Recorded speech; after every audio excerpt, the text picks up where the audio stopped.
Despite the sell-off in yesterday's session, equities are still trading near all-time highs. So can gold keep up in these conditions? Joining me today is Frank Holmes, CEO of U.S. Global Investors. Frank, welcome back.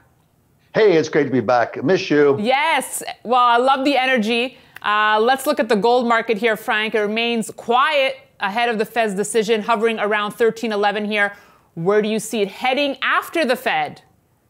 Well, I think there's lots of this pairs trading, parity trading that basically depresses gold going into that. And after we finally get the rate rise behind us, gold pops.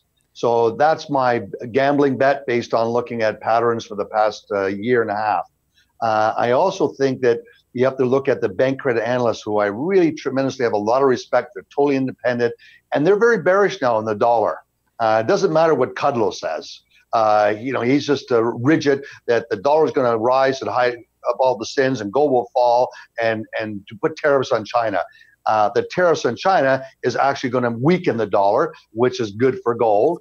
And the concern is stagflation that we're going to witness. And I've been saying on the program for a while now, I believe that a lot of the CPI numbers are understated. So even with rising interest rates, gold trades higher. I'm happy you brought up Kudlow, because he really did come out with a strong statement, king dollar, sell your gold. Does that concern you? No, because he did it in 2002, 3, 4, 5, 6, 7. I mean, he did it all through on the CNBC on a regular basis when I was on the program. So he's very caught up with this mantra. But Art Laffer is another person I have lots of respect for, and he doesn't think that tariffs are good for the dollar, and he doesn't believe that tariffs are good for economic development.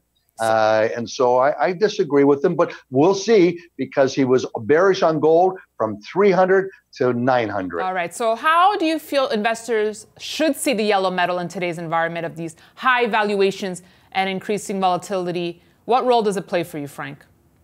Well, I think it's always a key. 10% of your portfolio rebalance every year. I think that's really key. Since year 2000, when Kudlow hated gold, gold has gone up 200% over the S&P 500. Hello with that one. And then last year was up 13%, and everyone said that the dollar was going to be strong.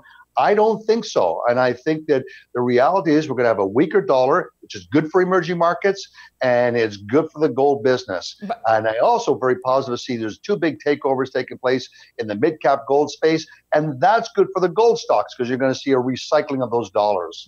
All right. So you think that we should be able to break out of this range after this Fed meeting? I'm holding my hat to 1,500 by year end. A year ago, I said I thought it'd be 1,350. All right. And now I think it's 1,500. Okay, we'll see if you're right, Frank. Thanks so much for joining us. And thank you for watching. We'll be back tomorrow. Hey.